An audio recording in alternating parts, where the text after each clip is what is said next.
We're talking to Rabbi Arthur Schneier, one of the leading theologians of our country, and Congressman Charles Rangel, one of the deans of the House of Representatives.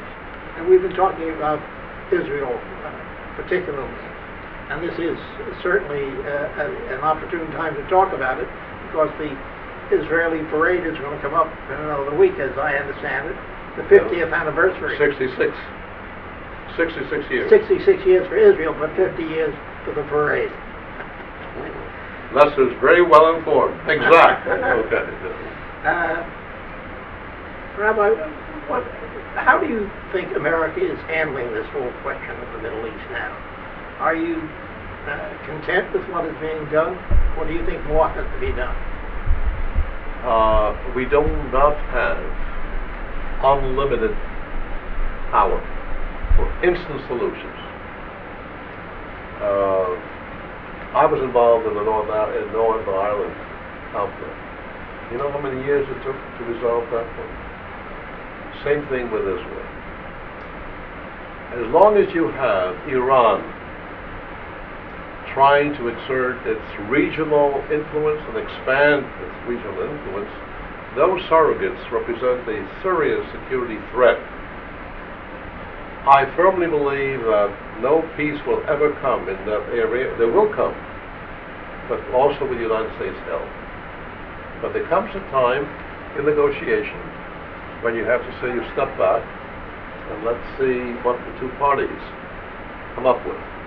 And I think we're at this particular stage.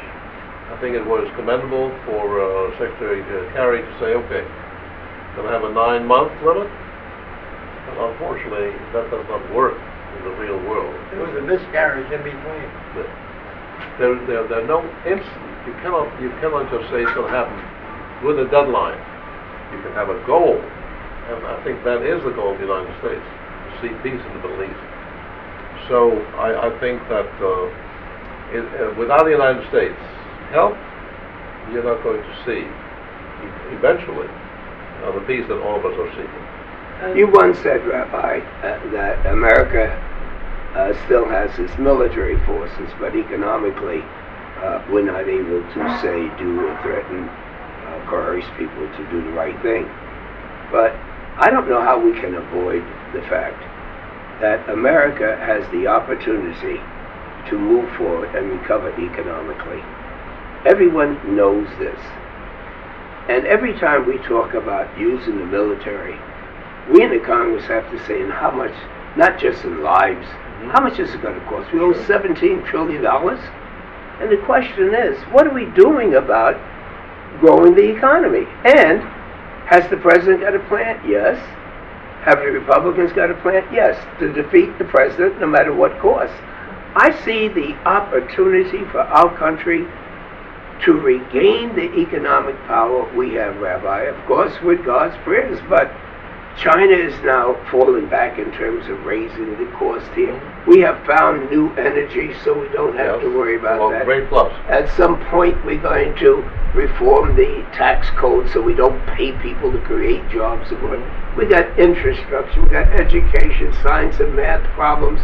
That only makes America different. We can get back to where we were. There's no doubt that the American people are resilient. Yes.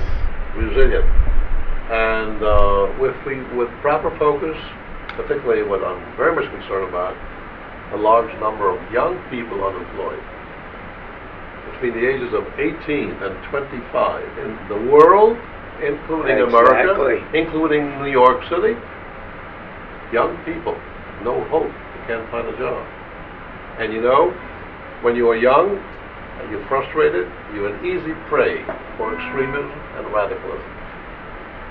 So therefore, I think I'd like to interject something else. When you talk about almost the seeming impotence of the United States to do very much now because of the position they find themselves, go back to its origins. Go back to the idea, or the question of the Iraq War and the war in Afghanistan. These undermined our both economic and military opportunities. because of the fact that they sucked so much out of our economy and so much out of our military. And so much out of our credibility. Right. And so, you don't make that up overnight. There's been hostility, jealousy, concerns about America every time we grow. And when you get an opportunity to see just how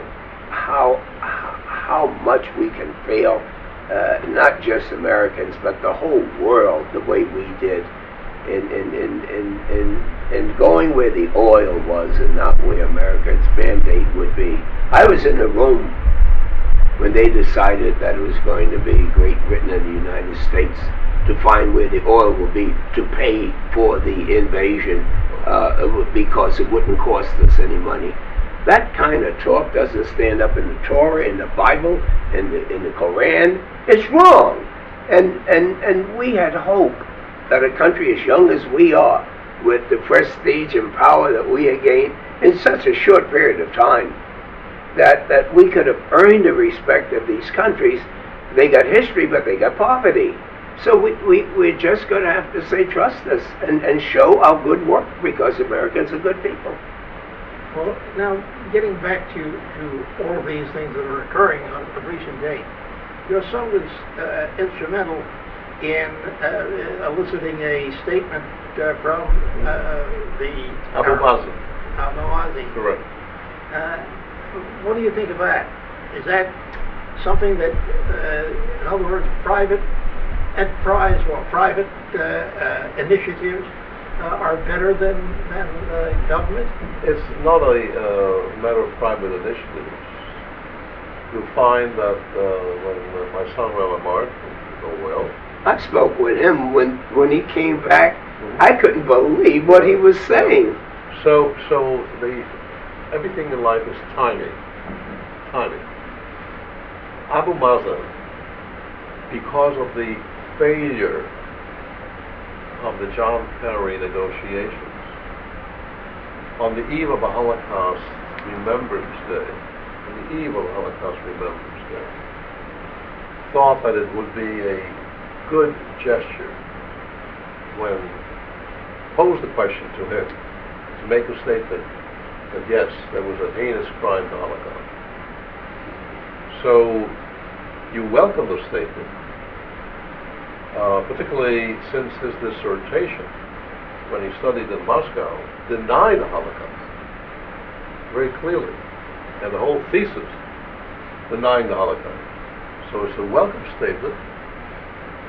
The question is, will the textbooks in the Palestinian Authority reflect that? Because right now, some of the textbooks in the Palestinian Authority, by the way, there was one request that John Kerry made in part of the negotiations. You have to train the children and children's children, shift their thinking from hatred into coexistence. I don't talk about love, but coexistence. And when you teach young kids and you show them that you're a role model, if you carry a weapon to the feet of the Jew and the enemy, that is an issue. I'll never forget in the South Pacific where the main song was, you have to teach a child to hate.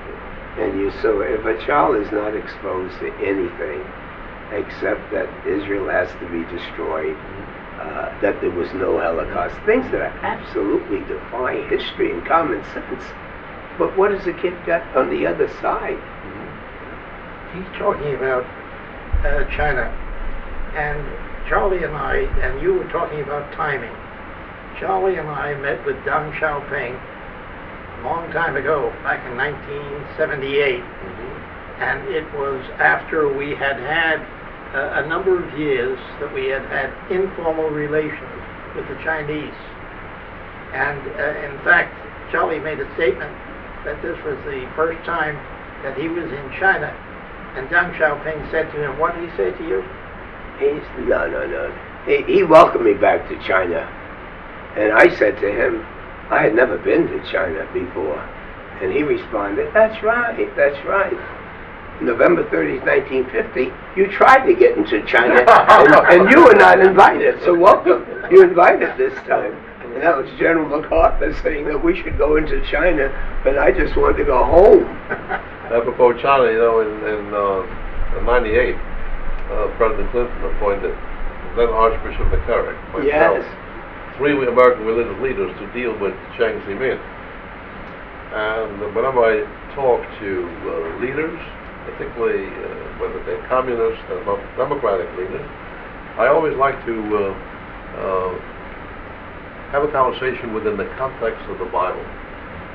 So I said to Chiang Zemin, you know, we're 3 angels, like when 3 angels came to see Abraham and Sarah, and they welcomed the 3.